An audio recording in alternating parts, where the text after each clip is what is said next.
Today we travel to the winter of 1944, to a forest in Belgium, and to a crossroads called Bastogne. This is the story of the American defense during the Battle of the Bulge. What do you say when you are surrounded? What do you say when the enemy has cut every road behind you? When snow is falling without mercy? When supplies are running low? And when surrender seems, at least on paper, reasonable? In December 1944, deep in the Ardennes forest, thousands of American soldiers found themselves in exactly that position. German forces had launched a massive surprise offensive. They punched through Allied lines.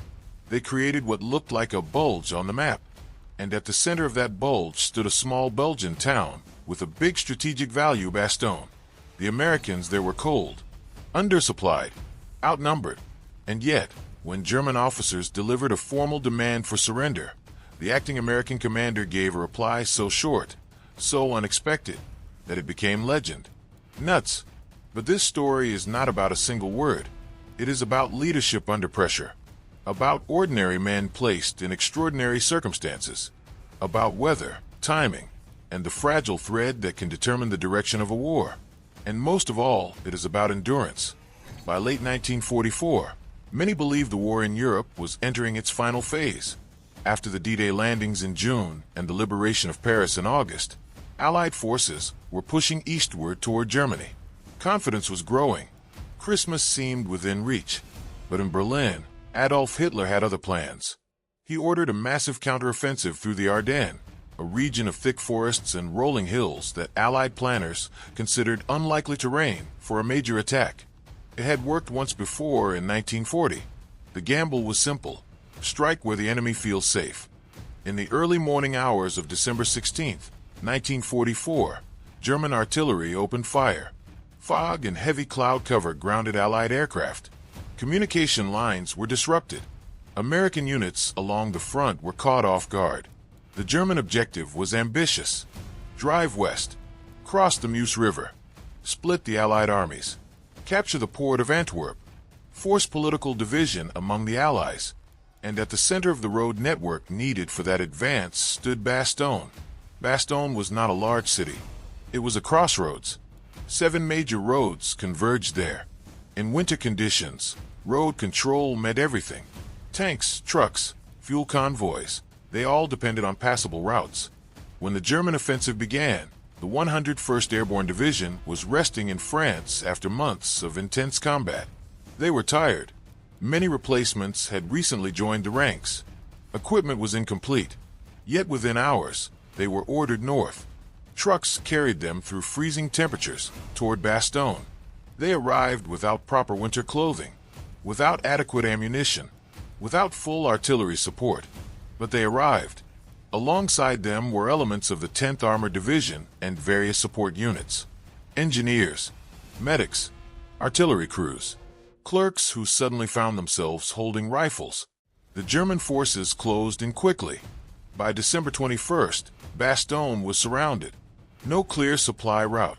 No guaranteed air support. Temperatures dropped below freezing. Snow covered the ground. Frostbite became a constant concern. Food was rationed carefully.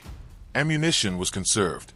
Inside the perimeter, Brigadier General Anthony McAuliffe assumed temporary command of the 101st Airborne, while the division commander was absent. McAuliffe was not known for dramatic speeches. He was calm, methodical, focused. On December 22nd, German officers approached under a flag of truce. They delivered a written message demanding surrender. It warned of annihilation if resistance continued.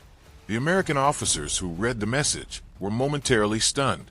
They had expected attack. They had not expected formal negotiation. When McAuliffe saw the demand, he reportedly muttered a single word: "Nuts." His staff asked, "What does that mean?" He replied, "It means we're not going to surrender." A formal response was drafted.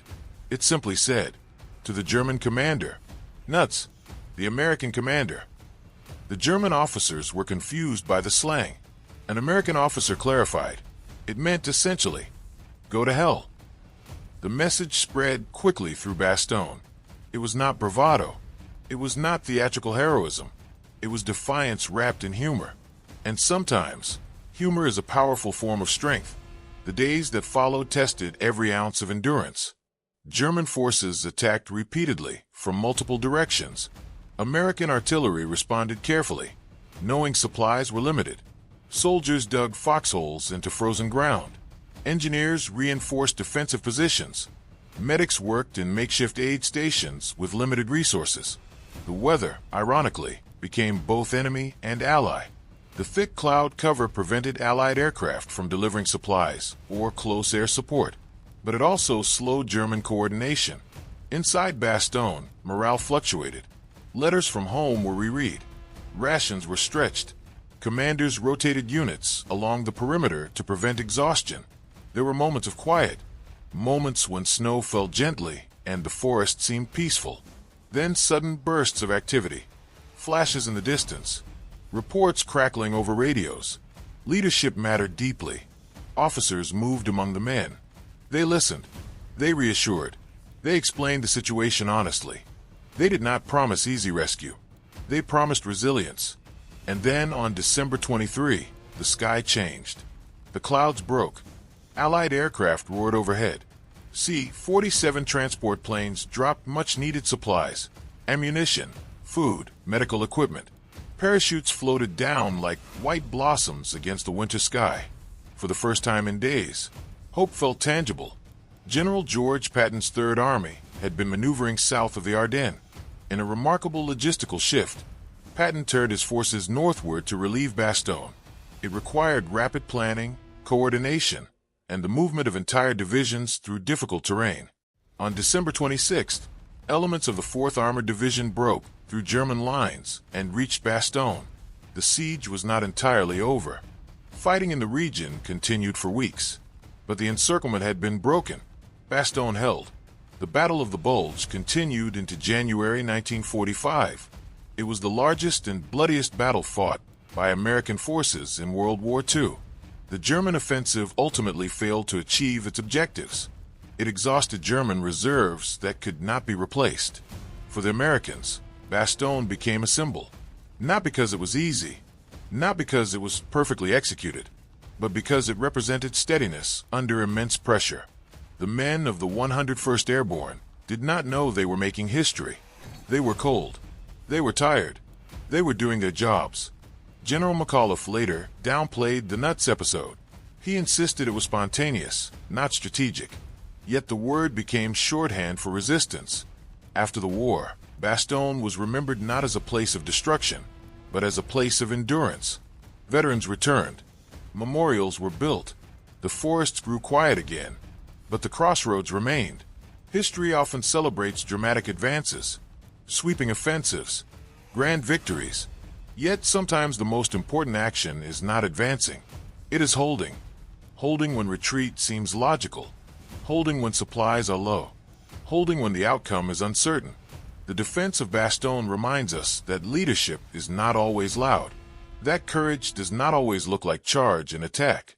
Sometimes it looks like staying where you are and refusing to move. The word nuts became famous because it was unexpected. It carried humor in a moment of tension. It revealed confidence without arrogance. But behind that word stood thousands of individuals who endured freezing nights, uncertainty, and isolation. The universal lesson of Bastogne is not about war. It is about resolve. When circumstances surround you, when options seem limited, when pressure builds from every side, what do you say? Do you surrender to fear? Or do you find your own version of nuts? History suggests that sometimes the quiet decision to stand firm can change far more than we realize. And perhaps that is the true crossroads, not on a map in Belgium, but within ourselves.